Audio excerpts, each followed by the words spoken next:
Hello दोस्तों, मेरा नाम है अरविंद और आप सबका स्वागत है आपके अपने यूट्यूब चैनल प्रो पहाड़ी में। तो दोस्तों, आज का ब्लॉग कुछ खास होने वाला है क्योंकि हम जा रहे हैं वैक्सीन लगवाने। तो दगड़ियों, आज हम आपको बताएंगे वैक्सीन से जुड़ी हुई कुछ रोचक जानकारी, लेकिन उससे पहले चलिए दोस्तों पीते हैं थोड़ा सा पानी।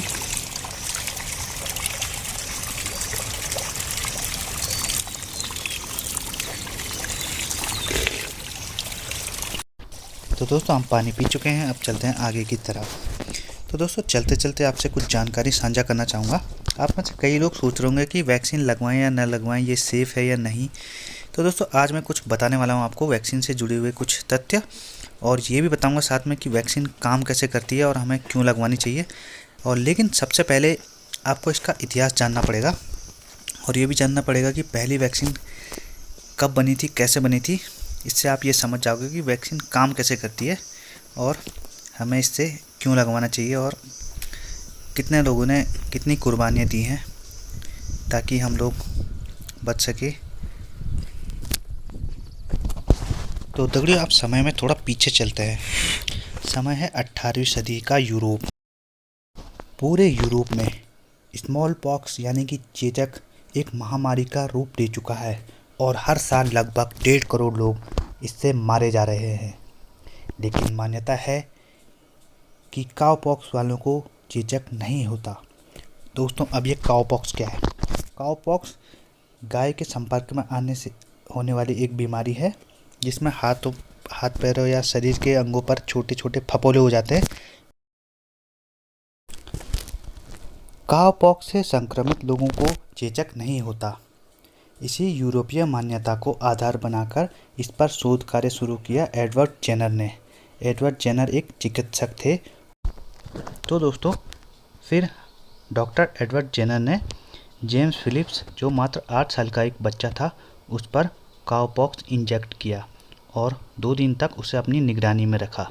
और उन्होंने देखा कि बच्चे को हल्का सा फीवर तो हुआ है, लेकिन वो तीसरे दिन स्वस्थ हो चुका है। और फिर डॉक्टर जेनर ने जेम्स फिलिप्स पर स्मॉल पॉक्स यानी कि चेचक का जो विषाणु होता है उसे इंजेक्ट किया, और उन्होंने पाया कि जेम्स पर चेचक का कोई असर नहीं हुआ है, उसे कोई परेशानी नहीं है। और अपने शोध में उन्होंने पाया कि जो काउपॉक्स का विषाणु है वो हमारे शरीर में एंटीबॉडी ऐसी तैयार कर लेता है जिससे चेचक के खिलाफ एक प्रतिरोधक तंत्र तैयार हो जाता है। अपनी सफलता से खुश होने के बाद एडवर्ड जेनर रॉयल सोसाइटी के पास गए और उन्होंने अपने शोध पत्र को प्रकाशित करने को कहा। लेकिन रॉयल सोसाइटी ने उनके शोध पत्रों को निराधार बनाकर उनका खूब मजाक उड़ाया। लेकिन दोस्तों, सफल लोगों की यही खासियत होती है कि वो कभी हार नहीं मानते।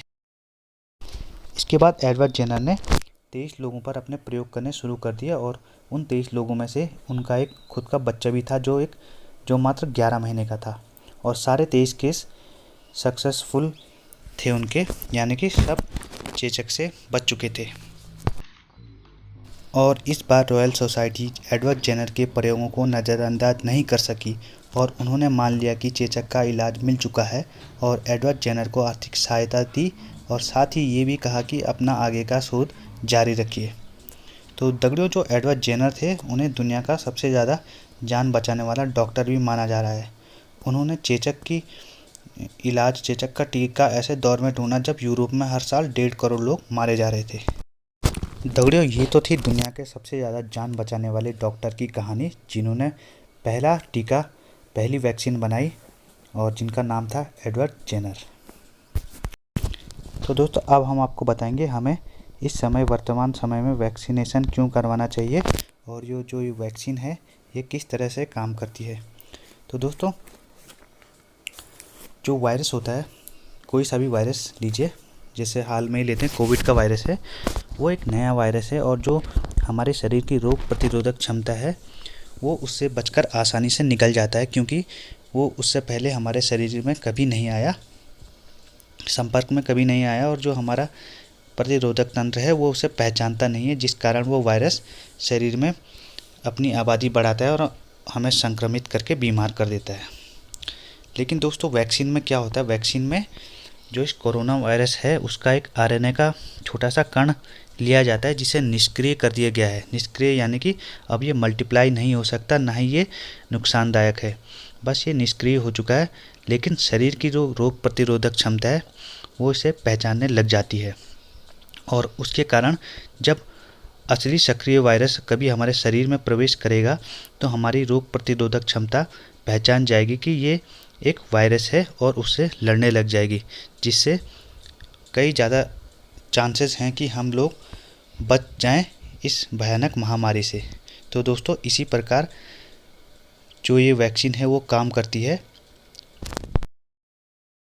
तो दगड़ियों, यही एक कारण है कि हमें वैक्सीनेशन कराना चाहिए, ताकि हमारे शरीर में रोग प्रतिरोधक क्षमता तैयार हो जाए कोरोना वायरस से लड़ने की, और हम इस महामारी को मात दे सकें।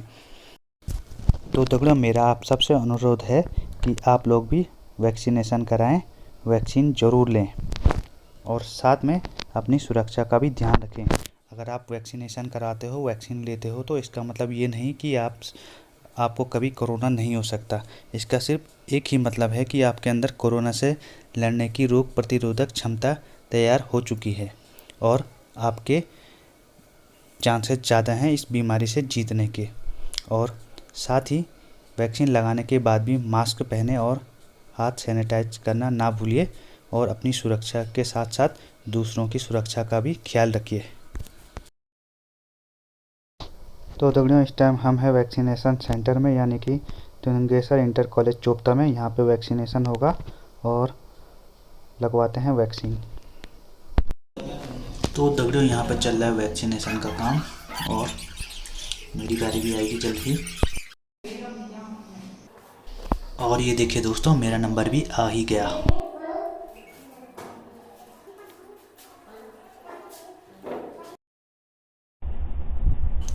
तो दगड़ियों, वैक्सीन लगवाने के बाद अब हम चलते हैं सीधे घर की तरफ।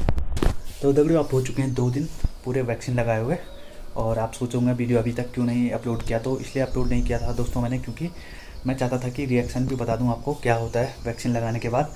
तो जिस दिन मैंने वैक्सीन लगाई थी दोस्तों, उस दिन थोड़ा सा फीवर हुआ था रात को, हल्का सा सुबह भी हुआ था। साथ ही मुझे पैरासीटामोल की एक गोली दी गई थी, और मैंने सोचा उस गोली को तब खाऊंगा जब हालत ज़्यादा ही क्रिटिकल हो जाएगी, जो थोड़ा जब ज़्यादा ही गंभीर हो जाएगी समस्या। लेकिन उतना फीवर नहीं हुआ, उतना बुखार नहीं हुआ, हल्का सा सर दर्द हुआ, जितना होता है नॉर्मल सर्दी जुकाम में, उतना ही हुआ। गोली खाने की नौबत नहीं आई। तो अभी मैं स्वस्थ हूँ, तरोताज़ा महसूस कर रहा हूँ। तो अनुरोध करता हूँ आप भी वैक्सीन लगवाएंगे, और ख़ुद भी स्वस्थ रहेंगे और दूसरों को भी स्वस्थ रखेंगे, और साथ ही मास्क पहनना ना भूलिए। और जल्द ही मिलेंगे दोस्तों नई वीडियो के साथ। तब तक के लिए टेक केयर, अपना ख्याल रखिएगा।